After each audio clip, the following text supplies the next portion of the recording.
Bienvenidos nuevamente a este devocional que el Señor nos concede el día de hoy. Es obvio que cuando de crecimiento se trata, se está hablando de proceso, un proceso que implica varios factores. Si se trata de crecimiento físico o corporal, depende en gran manera de la alimentación, el estado de la salud, el bienestar emocional, el deporte, el buen descanso, etc. Si hablamos de crecimiento personal, se debe incluir la autoevaluación, el conocimiento, la capacitación, tomar decisiones determinantes, etc. Y si hablamos de crecimiento espiritual y la formación de nuestro carácter, sucede similar. El crecimiento espiritual no se da por inercia, es algo que necesita determinación y voluntad. En otras palabras, necesita disciplina inquebrantable. Obviamente, con la ayuda del Espíritu Santo que nos da todos los recursos que necesitamos. En nuestro devocional de hoy, les propongo un propósito más para este nuevo año: desarrollar mayor disciplina en pro de nuestro crecimiento espiritual. Y el apóstol Pedro nos instruye acerca de este hermoso, necesario y poderoso tema. Soy el pastor William Zúñiga de la Iglesia Renaciendo en Cristo. Veamos la reflexión que nos deja el apóstol Pedro en su segunda carta, capítulo 1, versículos 5 al 7. Por esta razón también, obrando con toda diligencia, añadan a su fe virtud, y a la virtud conocimiento, al conocimiento dominio propio, al dominio propio perseverancia, y a la perseverancia piedad, a la piedad fraternidad, y a la fraternidad amor. Pedro sugiere que todos estos atributos son cualidades que deben añadirse generosa y sacrificadamente a la fe. Como hemos señalado anteriormente, la fe es una de las muchas ideas de este párrafo que son sinónimo de la vocación del creyente. Aquí representa la aceptación inicial del Evangelio por parte de la persona, lo cual es la base de toda la vida cristiana. Esta lista de atributos surge de nuestra fe inicial en Jesús. Entonces, ¿qué ladrillos deben colocarse sobre el fundamento de nuestra fe en Cristo? De forma progresiva, Pedro enumera las 7 cualidades adicionales del carácter cristiano. Las 5 primeras parecen ser características que surgen de la relación con Dios, mientras que las 2 últimas representan la relación con el prójimo. Veámoslas una a una. Primeramente, virtud. Está hablando aquí entonces de la virtud en bruto o de la excelencia moral. Mediante este rasgo se establecen buenos hábitos y se disipan los deseos carnales. Nadie nace bueno o virtuoso, pero los creyentes en Cristo pueden vivir su bondad por la gracia divina. En segundo lugar, conocimiento. El conocimiento debe añadirse a la virtud. Esta palabra, que significa sabiduría práctica, es la sabiduría y el discernimiento que todo cristiano necesita para vivir una vida virtuosa. En tercer lugar, dominio propio. A esta sabiduría y discernimiento debe de seguirle el dominio propio. Para los griegos esta palabra conllevaba la idea de controlar las pasiones en lugar de ser controlado por ellas. Pero para los creyentes entienden que el control de las pasiones solo es posible cuando nos sometemos al control de Cristo que habita en nosotros. En cuarto lugar, la perseverancia. Los lectores de Pedro ciertamente necesitarían este atributo. Al dominio propio deben añadir la perseverancia para poder resistir bajo la persecución que se les avecinaba. Pedro veía la perseverancia como el temperamento de la mente que es impasible ante las dificultades y la angustia, y que puede resistir las pruebas sin cederle a la carne. En quinto lugar está la piedad. A la perseverancia debe añadirse la piedad y la devoción a Dios, que se manifiesta tanto en los sentimientos como en el comportamiento correctos hacia Él. Los creyentes entonces deben demostrar el respeto y la reverencia apropiados hacia su Dios.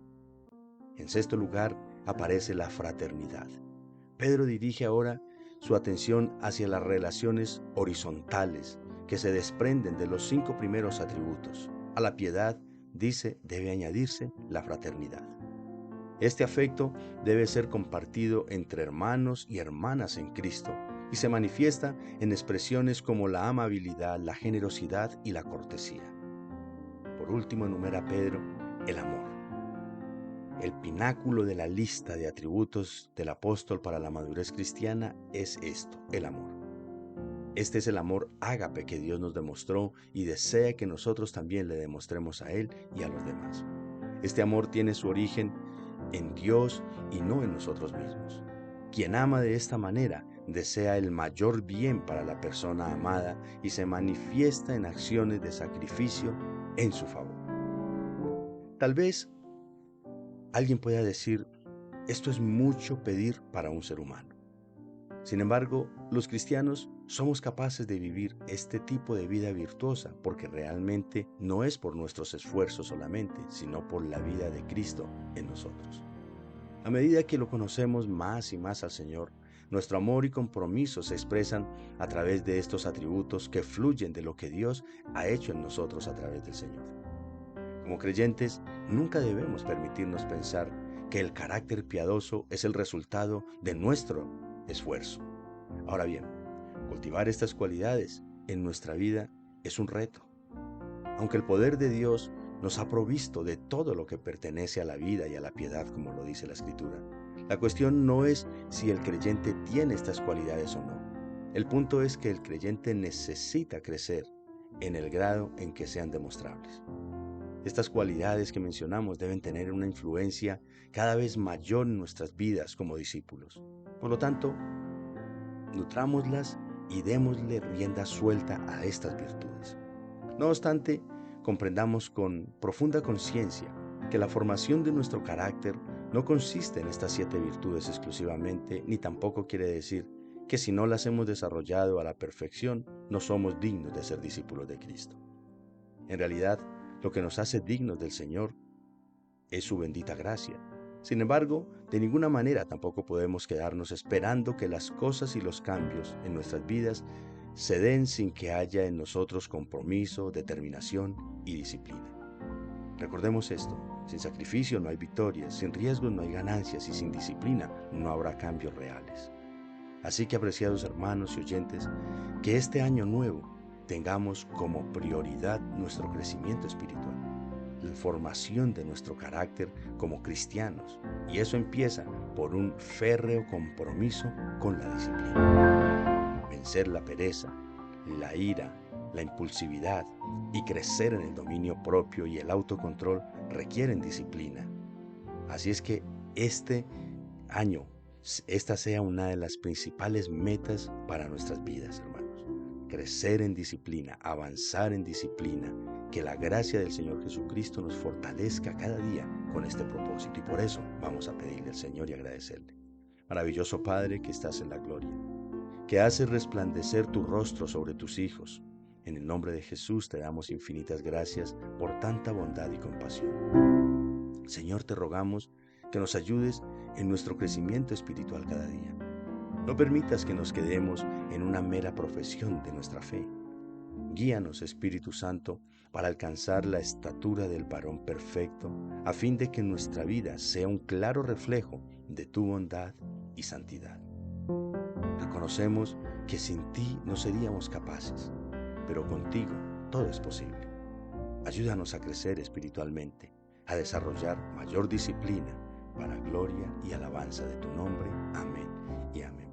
Apreciado hermano, que a partir de hoy mismo, este nuevo año sea el año de la victoria, de la disciplina constante y sacrificial para vencer lo que nos impide vivir una vida en Cristo plena y satisfactoria. Salgamos de esa frustración de que no puedo avanzar, de que no he crecido, y muchas veces, o en la gran mayoría de oportunidades, es por causa de nuestra indisciplina, de la falta de nuestro compromiso. Vamos a vencer eso en el nombre del Señor Jesucristo en este año. Propongámonos entonces de la mano del Espíritu Santo. Dios te bendiga. Te espero mañana.